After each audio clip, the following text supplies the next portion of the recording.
When life throws you a curveball, how are you going to handle adversity? Welcome to the Fearless Mindset Podcast, where you're about to go on a journey as I interview security, business, and entertainment leaders on what it takes to stay fearless. I'm your host, Mark Ledlow, and enjoy today's episode. Hello, folks. Mark Ledlow here at the Fearless Mindset Podcast. And it's been a wild couple months for everybody watching the news. If we don't have things going on in Washington, D.C., we got things going on in Ukraine with Russians bombing and everything else. And Pete here is joining me as my guest from the East Coast. He's got some, I'm tired of hearing about what CNN thinks and Fox thinks. Pete has some good intel sources over there, and having been over to Europe and helping manage some ops over there. I'm not going to go into too much detail unless Pete wants to, because of the sensitivity of it all. We'll go gray on this one and keep it very general in information, because I know there's some dangerous situations over there on the ground in Ukraine, and I don't want to get people hurt. So we'll leave it at that.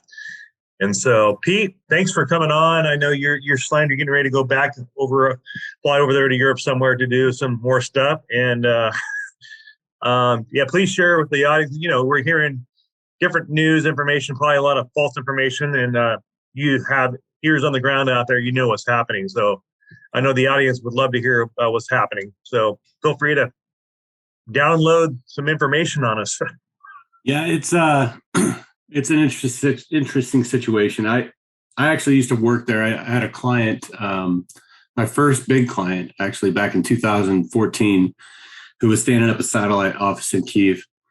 And I did the assessment for them, helped them find a building and helped them with their workforce. And then we did the executive protection for the principal, their CEO, who was going over there about once a month. So I built a lot of good friendships, if anything, out there. They're in Kyiv and then in Kherson, which is now occupied by Russian troops. So I've been going back and forth quite a bit. When this started happening, I'd say probably about 2014 is when I really kind of started getting concerned, because if you know anything about Putin and you understand his mentality, me as a former intelligence officer, it's kind of my job to understand, political leaders and how they thought and try and make assumptions and predictive analysis based off of that.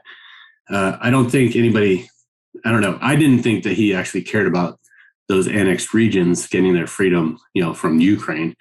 It was just a way of getting his hooks into Ukraine in the first place.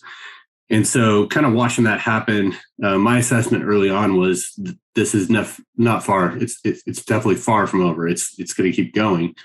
And it was just a matter of time, and looking at the timing of it all, you're about a year into a new presidency here, a lot of new leadership around the world. We're globalizing like crazy. Everybody's dependent on each other for different resources and things like that. And right after the wintertime, right when it's starting to warm up a little bit, it's kind of, looking back, hindsight, it makes perfect sense for him to do what he's doing right now.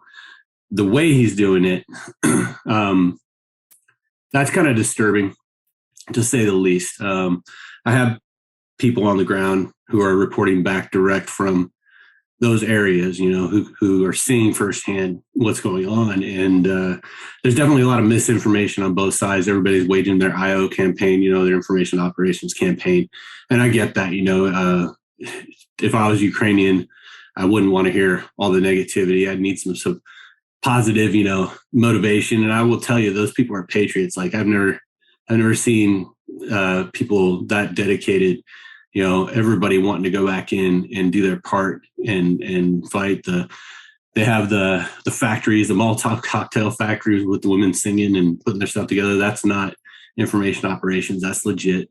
There are a lot of motivated people trying to do the right thing. And so kind of watching this unfold, you're starting to see some of the atrocities that we kind of had a hint of. We have people behind enemy lines that are reporting back to us on what's going on. Locals, local nationals, mostly people just want to get out, and you just can't reach them. We've already passed tripwires to where if you're in those occupied areas, it's extremely difficult. Not to say we don't know some pretty awesome people who have been able to get some of those people out, but it's just like once you're stuck there. But now the risk for those people is it's more dangerous to stay in those locations than to pop your head up and actually risk, getting shot trying to get out, because they're doing whatever, they're vandalizing. There's a lot of reports of sexual assault. I've heard firsthand accounts of that. There's people being shot in the street. We've seen the video of that in Bucha after it was liberated, and it's not it's not a good situation. I do think it goes back to the mentality of the leader. Everybody's like, well, not going to win hearts and minds that way. Well, that's not the way he's used to ruling. He's used to ruling through fear. And it's exactly what he's doing, and trying to instill this kind of fear to get people to give up based off of, however many bodies are piling up. And it's not anything I've ever seen. I've been through a couple of invasions. So have you. I keep telling everybody, it's like, it doesn't matter if you've been to war or not in the last 20 years. This is nothing like that. Unless you were involved somehow in World War II. Nobody's seen urban combat like this, not on this level. And it is definitely, like I said, a little bit disturbing. It's a little disconcerting because there's not a lot of help for these people. You see a lot of military support on the outside. People around Krakow, you see a U.S. presence there. The 82nd Airborne just running around on scooters, buying Gucci stuff, saying, hey, we're here to show our support. But the people are really like, well, show your support by supporting us, going in and helping us. And I know there's a lot of political angles to that. It's not an easy decision, but I will tell you, it's definitely making a difference in how well these guys can fight back. And unfortunately, it's a numbers game right now. Everybody's taking a sigh of relief right now, a little break, I think, but the people inside, especially in the South, they're prepping for a second wave of attacks, and hopefully it's not going to be worse than the first wave. But there is definitely an ongoing conflict. It's definitely not going to slow down anytime soon, and there's definitely a need for support of all different kinds for the people of Ukraine. Hey, Pete, do you think Putin's in the mindset where he's going to double down? He's all in. He has nothing to lose, and he may go biological? That I don't know. I wouldn't put it past him, just with seeing the amount of destruction and just, it's medieval in some of those towns. It's like, I wouldn't put it past him to do that. I hope not. And you got to remember, it's not just Putin. He's not pushing the button, whether or not his men would or his troops would follow that kind of an order, I don't know. I know most of them are operating, I think, out of fear. It's not based on patriotism and love for Russia, from what I can tell. The intel we've got, captains or commanders punching holes in their own gas tanks on their tanks, draining the gas out so they can break down and give up. That kind of stuff's happening quite a bit. I think the morale's shot. So I don't know if he could actually pull that off unless he was actually the one pushing the button. But he's not crazy. A lot of people say that. He's very calculated. Everybody's going to remember he was a KGB officer, an intelligence officer, before he was a politician. I think he understands the Soviet era mindset of how to run a campaign like this, although they didn't really have very many successful ones, but they did expand their empire quite a bit after World War II. I think he's trying to use that to rule through fear, as a dictator does. And but I don't think he's crazy. I do think that he's getting older. I think he feels like it's kind of his last shot to make it happen, and that he's the only one that can make it happen. But we'll see. We'll see if his own people put up with that for a long time.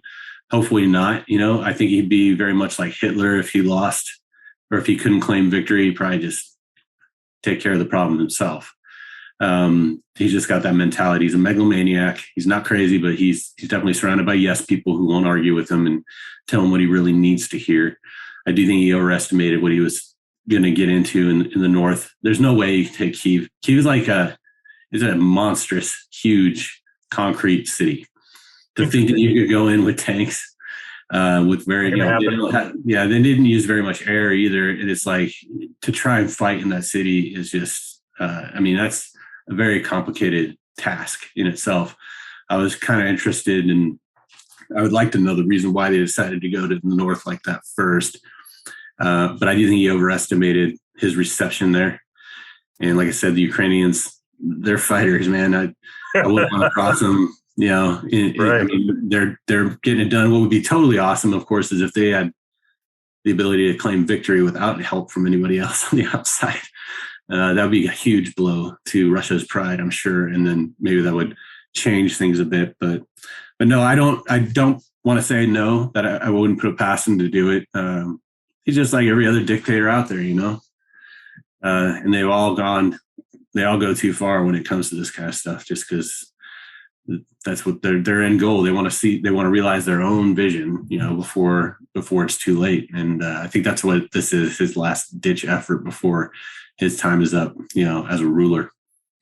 That makes sense. So everything is very calculated. He's willing to double down. I mean, right now, the media we're getting over here, as you've seen on TV down your stateside, is, oh, he's retreating. Okay, it's going to get better.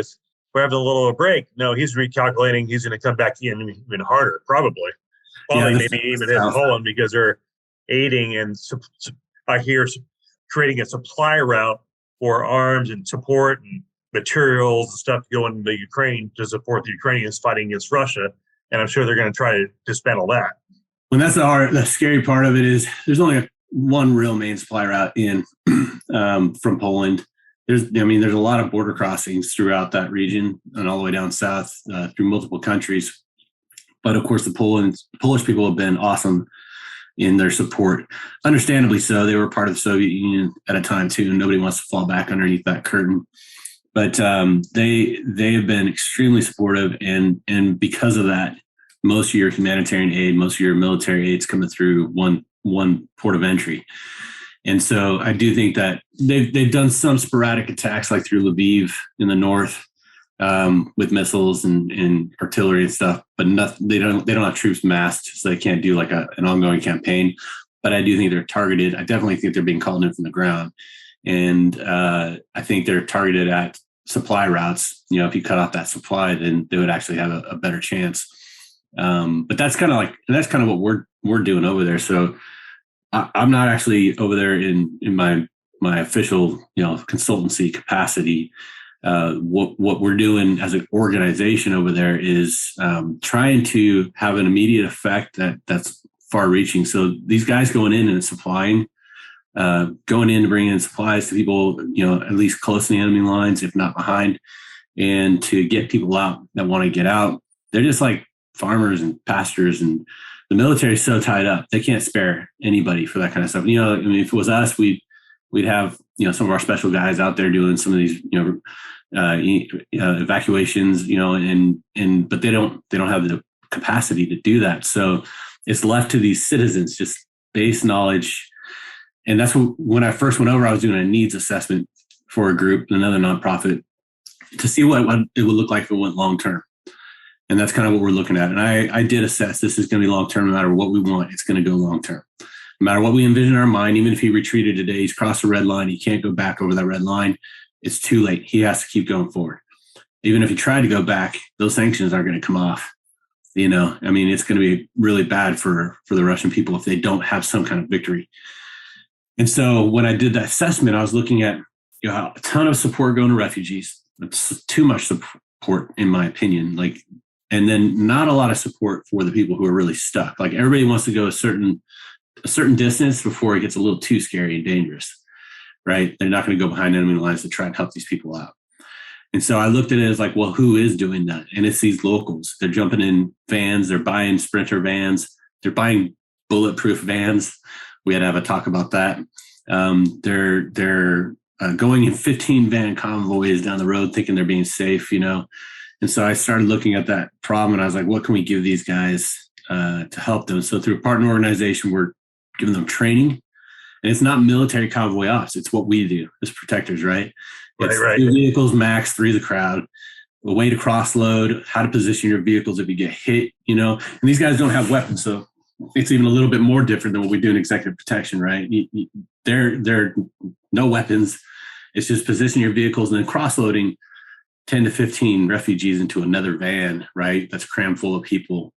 It's not an easy task, but a lot of what we know about positioning vehicles, about, cross-loading and things like that we've learned in executive protection is very relevant, more so than like military convoy ops. So this partner organization is teaching them how to do that and giving them some trauma first aid training as well, how to stabilize in a car. It's mostly tourniquets and Israeli bandages, just basic knowledge. Because like I said, when you're starting from the very bottom and you only have an 8-hour window maybe to train some people up, you got to give them the basics so they have that to reach from, especially if they're in fight, flight, or freeze, right? And so we're giving them, this partner organization and us are giving them that. What we're doing on our side, I have a nonprofit called Iron Edge Ministries. It's a men's ministry, but we've really stepped up to provide the equipment for that. And so, hey, Pete, where can they find you at? IronEdgeSharp.com. Okay. Yeah, we have a website, and there's a big banner on there talking about Ukraine, talks about what we're doing, but we are giving them equipment, and it's not like crap. Like they're getting a go bag with a sat phone in it, because right now everybody's using cell phones. If cell service goes down tomorrow, it's catastrophic in that country. Nobody has any backup comms at all. So we're getting them because there's no radios, right? There's not a lot of military in there like we were, it's just cell. So they decided to shut cell. Funny thing is, Russians are using cell to communicate with each other, which is really weird. That is bizarre. Yeah. So they can't shut it down fully, but they could restrict it, and they could, cause some problems where people can communicate with each other and coordinate evacuations, couldn't coordinate resupply and everything else. So we're giving them sat phones. We give them a nice solar power battery pack for their phones and for the sat phone to charge it up. We give them a compass. We give them, a life straw. We give them some water, some protein bars. We give them everything they need in that go bag that we would put in our go bag if we needed it to survive. Sure. And it's all non-military. That's a big key here. We even this other organization is teaching them how. Don't wear camouflage. Don't wear 511s. Don't look like you're military. Because the other part of this is if you're military age male and you're going through a checkpoint, Ukrainian checkpoint, they'll yank you out, right? And a lot of these guys are, they're exempt. If you have a certain amount of kids or whatever, you're exempt from conscription. Right. But there is that threat. And then if you have one of those go bags, that's like $1,000 bag full of goodies, for survival though. And we put IFACs in there, like a first aid kit, individual first aid kit. But if you have that bag, you don't want that to get taken. So we make everything look really like we do it in EP when we're doing covert, gray work. You don't look military. You try not to, as much as it's not about the Oakleys on the forehead or on your head, and you're geared out, to the hilt with their polo shirts and stuff. It's just look normal. Have non-military equipment. And that's what we're providing them. Right. And then be prepared to use it. So we give them these bags, and the guys training them give them these bags with the requirement of you have to get trained first to get the bag. So if you want the bag, you got to go through the trauma first aid. You got to go through how to use the vehicles. And we have, they're able to do it with hands-on as well. So it's not just classroom. There's a few places out there that donated like factories and stuff to get on a skid pad, quote unquote, and learn how to position the vehicles, run through some stress inoculation training to get them used to moving. But they're so receptive, man. It's amazing what necessity does to people, to get them to that point. Brings them a lot of hope in their eyes when you see them. I'm sure when they see you guys come along with your backpacks and your go bags, they're just like, sorry, probably start tearing up and crying, I'm sure. Well, it's close, probably more of us than them, but it's not for us. It's like we see the need, right? Sure. What we have on us, if we were just going on like a regular detail, right? What would we bring with us? Yeah, they just don't have that baseline knowledge to go on to, and they think they're trying their hardest. They're going on YouTube, like they had some really. I had to just talk to some people when I was doing a virtual training with them from back here. Sure. And Right. They're like, hey, this guy on YouTube said to put these panels here and here and here. I was like, no. And then this other guy's like, hey, I got a bulletproof van. And I'm looking at it. It's a Sprinter van and it's on regular wheels still. And it's not, the center of gravity is obviously really high on it and it's really heavy. And I was like, if you're not trained to drive that thing, you might actually be more of a danger than if you get hit. I said, those are vehicles that you should be trained how to drive. There's better ways of doing it. A lot of them are going to these big vans. And we're like, hey, wouldn't it be easier just to do a couple of SUVs, smaller target size? If you do get hit, it's hard to say it, but the number of casualties is less. You have to cross load less, so you can do it faster. And you're actually, it doesn't take as much gas between two SUVs as it does with one of the big Sprinter vans, so it's more efficient. Yeah. And at the same time, it's not like you're not sharpshooting them and telling them, hey, you don't know what you're doing. It's just giving them that baseline and their eyes light up to like, oh, that's a good idea. Oh man, we had no idea. That just didn't make sense to me until just now when you actually told me, because you've done this stuff in the past. So it's been pretty cool to see that kind of effect. And like I said, it's long lasting. These guys are gonna be doing this long term. It's not just gonna be over. They're going back and forth and stuff. And then they're probably gonna be doing it for a while. We can't be there forever, right? And so giving them that knowledge and then the ability to pass it on to other people, I think is really what's gonna have a good effect in the long run. Yeah, we're hearing news like you watch the news on I've heard Biden even say that we're sending military troops into Ukraine. I'm like, that's like classified information. I mean, people want to know: are you seeing military troops on the ground in Ukraine? Probably not. What I'm getting back is there's not much. I did go over to Poland. I got to sit in on a couple of briefings. There were just community engagement with the NGOs and stuff that are working, and pulled their battalion 2 aside and was like, so what's the long-term course of action you guys were looking at? Like, we're not.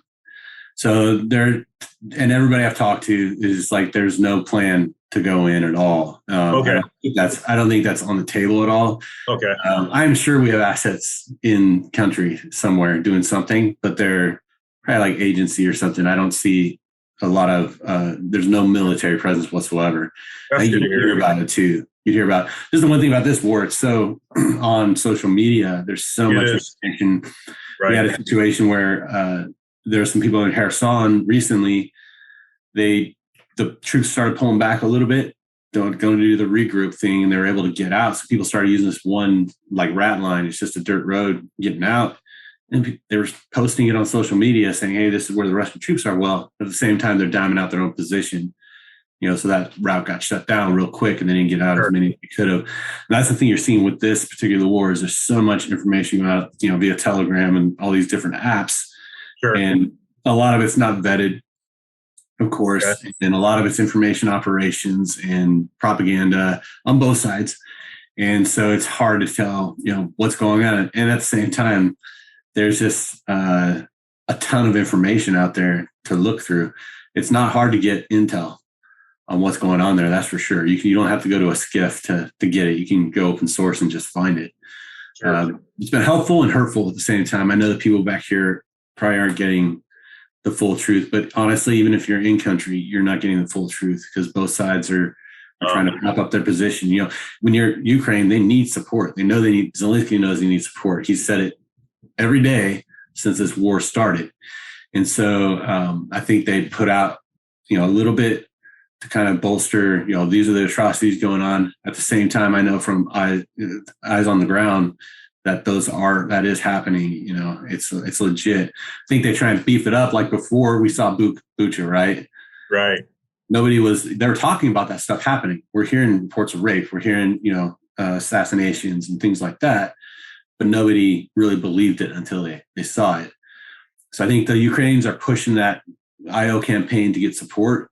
And the Russians, of course, are just trying to maintain support within their own country. But it's so overt. It's like, if you really believe that Zelensky is a Nazi, even though his family members were killed in the Holocaust and he's Jewish, it's like, I think, and the fact that they'll say that to their own people, hey, we're denazifying Ukraine, it's not something for us. It's not something to convince us. It's not even to convince his own people. It's to hold it over the head. we know this is bullcrap. We're going to say it anyway, and you're going to parrot it, or you're going to get thrown in a freaking jail cell. Right. It's just really evil, man. I never thought I would see something like this in my lifetime, honestly. You're living through historical times. They'll be making movies and writing books about this in the next 100 years, and you're part of that. It's kind of weird. It's kind of amazing. It's like almost living in a movie. I wish I wasn't, though. And there's a lot of that going on too. You see a lot of people going over, dudes, operators. I actually start out all my conversations with everybody working with. I was nothing special. I am not an operator, just to lend validity to who I am, because there's so many people going over there, jumping into the fray. There's a lot of guys waiting on contracts. They're sitting in Lviv, waiting around for somebody desperate they can take advantage of and charge them. Yeah, guys in our industry. Okay. We know colleagues trying to charge like $200,000 for an evacuation of a family. And it's like, I get making a profit. I get the hardship tour stuff, but nobody has a 90% profit margin. That's just ridiculous. You're war profiteering. I see a lot of that going on. It's very sad. I saw some postings on Facebook and some private groups of, I'm not going to name names, but like you said, industry colleagues. And one person in particular was just recently interviewed. I'm not going to say his name. I'm not going to give him that kind of credit, but we know both who that person is. And I'm like, seriously? I wouldn't be bragging about, giving too many, secret ops of what you're really doing. And that's too dangerous. Yeah, it goes along with a lot of nonprofits do that too. They have to raise money, right? So, and I get that. You can't operate without money. If you're a nonprofit, you raise money. We're a nonprofit. We're trying to raise money, but not at the expense of the people you're trying to help. Going out there on Facebook, putting a picture everywhere. If this turns into a long-term thing, it's not like they're not going to go back and look at the internet, which is forever, right? Yeah. Start scraping and getting some of those people and collaborators and stuff. And you see what they're doing. Busha, they're handcuffing military males and shooting them in the head and leaving them in the street for a reason. An example. Yeah, you can't go out there and just put people dangerous.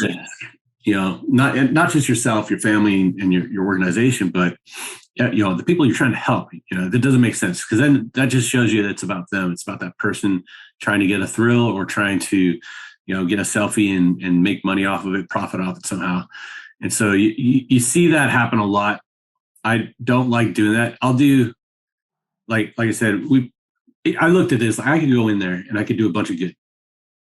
But where can I be most useful?